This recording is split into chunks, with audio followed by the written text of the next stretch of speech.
The body was on the floor when I stepped in. Face down, hands curled like they had tried to hold on to something that wasn't there.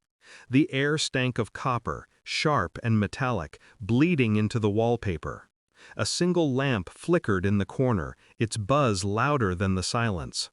No forced entry, no struggle, just stillness, as if the house itself wanted to hide the crime. A clock struck 1. The sound traveled through the empty rooms, each tick an accusation.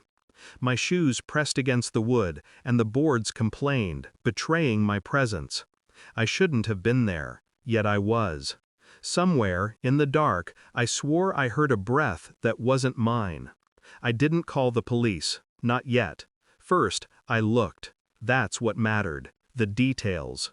The phone on the counter blinked with a missed call, time-stamped 12:42. A photo frame on the wall was crooked, the glass smudged with fingerprints that didn't belong to the victim. The kitchen sink dripped, slow, steady, water hitting steel like a metronome to my thoughts. Panic kept trying to claw its way into my chest, but logic, cold and detached, whispered louder. Check the patterns, don't believe the surface. It wasn't burglary, nothing stolen. It wasn't random. Someone had stood here, just like me, and decided this moment was enough. And someone else wanted me to see it. The silence began to crack, not with sound, but with meaning. Neighbors talked, too quickly, too rehearsed. Didn't hear a thing, one said, eyes shifting sideways before settling on the ground. Another swore the victim lived alone, but I'd seen 2 sets of wine glasses drying by the sink. I felt it then, the shift. This wasn't a mystery waiting to be solved. It was a message waiting to be read. The victim wasn't chosen at random. The placement of the body, center of the room, lit by the lamp, was deliberate, almost staged. And the missed call? It wasn't for them, it was for me. Every step forward made the air heavier. My hands trembled, not from fear of the crime, but from the realization that whoever had done this knew me, knew what I would notice, what I would doubt, what I would piece together. It was personal, a test. The truth came not in a scream, but in static. I found it on the answering machine. The missed call had left a message, faint breathing, then a voice, low and deliberate. You'll understand when you see it. I replayed it, over and over. The voice was unmistakable, calm, careful, familiar.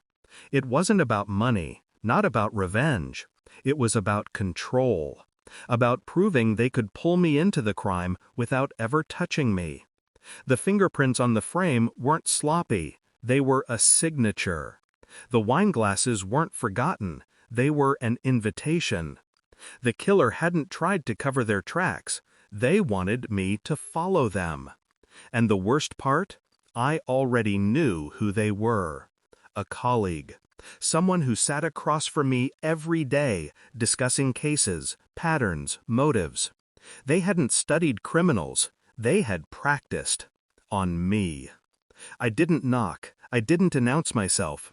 I walked into their office and placed the tape recorder on the desk. They looked at it, then at me. Their lips curved, not in surprise, but in recognition. Like they'd been waiting for this moment as long as I had. You don't have proof, they said, calm, certain. I pressed play. Their own voice filled the room, low and unshakable. You'll understand when you see it. The silence that followed wasn't mine, it was theirs. Their eyes darted, the first crack in their armor. I didn't gloat, I didn't raise my voice. I just handed the file, every detail, every fingerprint, every timestamp, to the officer standing outside the door. They didn't beg, they didn't deny, they just sat, realizing the trap they'd set had collapsed inward. And in that moment, I understood. Justice doesn't always arrive like thunder. Sometimes it comes like a knife in the dark, sharp, precise, and silent. Afterward, the house was sealed, tape across the door. Evidence cataloged, stored, buried in files that would gather dust. I didn't feel relief, I didn't feel victory, just clarity. The game had never been about the victim, it had been about me, about whether I could be broken, manipulated, owned. But I wasn't. I walked away, the night colder than before, silence heavier. The truth didn't free me, it only reminded me. Justice was never about mercy. It was about ending the silence before it consumed me too.